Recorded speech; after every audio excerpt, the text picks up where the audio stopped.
Today I will show you a review of a lens that allows you to bring home a lot of photos. It's a Superzoom lens. The Canon EF-S 18-135mm f3.5 to 5.6 IS STM. We'll learn about 12 different aspects of this lens, including its physical features and image quality tests. When I took it outside, I immediately noticed how effective this lens is. Especially in broad daylight, I was able to capture a lot of photos without exerting much effort. It's a lens that can make you feel a bit lazy due to its convenience, but it also possesses many outstanding qualities. At the end of this clip, I will show you more photos taken with this lens. In the meantime, let's go through the 12 things.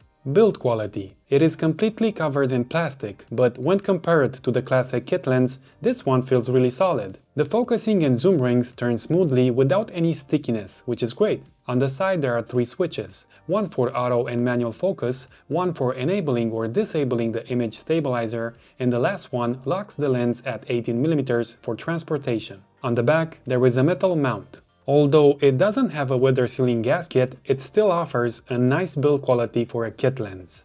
Next up, compatible cameras. The full name of the lens includes the letters EF-S, which indicates that it's designed specifically for use with Canon's crop sensor DSLRs. It will not work on full-frame cameras like my Canon 5D Mark III. However, you can still use it on other cameras if you have an adapter, as long as those cameras also have a crop sensor.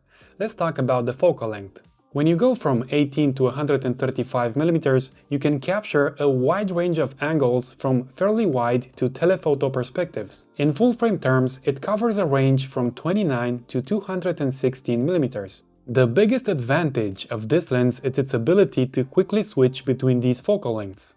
This means you can take a lot of photos without needing to move much. Whether something is happening right next to you or far away, you can quickly capture the moment. Superzoom lenses like the Canon 18-135mm offer this flexibility. As mentioned, I will show you more photos at the end of this clip. Moving to size and weight. When you attach it to a camera, it protrudes about 9.6 centimeters. The lens has a diameter of approximately 7.6 centimeters and weighs 480 grams. Despite having a relatively large diameter, the lens is still quite compact, especially when you take into account its zoom range. If you compare it to the standard 18 to 55mm kit lens, the size difference is minimal. Personally, I believe that the Superzoom lens is far more versatile and practical, making the slight increase in size worth it. This lens has a range of minimum aperture values from f3.5 to f5.6 as you zoom.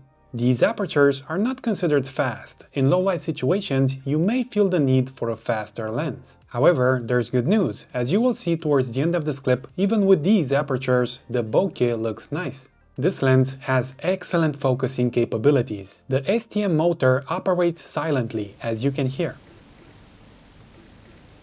This is great for video shooting. Furthermore, the manual focusing ring is easy to handle and very responsive, and the front element doesn't move, so you can use filters. Another great feature, image stabilization. Here we have the stabilization turned off, and now we turn it on. The difference is impressive. It has one of the best image stabilizations I've seen in an affordable lens. Photographers and videographers will definitely love it. Alright, it's time for the moment of truth. Let's dive into a series of tests to evaluate image quality. Our first test will focus on sharpness. In the middle of the image, sharpness is at its best at 18mm f3.5. An impressive result with no color fringing. Although the corners still maintain an acceptable level of sharpness, there are noticeable pink and green chromatic aberrations. At f5.6, the corners exhibit improved sharpness, but unfortunately the chromatic aberrations persist. However, returning to the middle of the image, we are greeted with outstanding sharpness and contrast. At 18mm, this lens performs admirably, surpassing the average expectations. Moving to 50mm with an aperture of f5, we observe very good sharpness in the center and satisfactory contrast levels. The corners display decent sharpness, and thankfully the chromatic aberrations have greatly reduced. By stopping down to f8, there is a slight increase in sharpness in the corners, while the middle of the image remains fantastically sharp. Finally, at 135mm, the center of the image exhibits good sharpness while the corners appear slightly softer with a hint of chromatic aberration. Increasing the aperture to f8 brings a decent amount of sharpness to the corners, but unfortunately, the chromatic aberrations persist. However, the sharpness in the middle remains excellent throughout. When it comes to sharpness, the lens performs fairly well, especially when we slightly narrow the aperture at different focal lengths.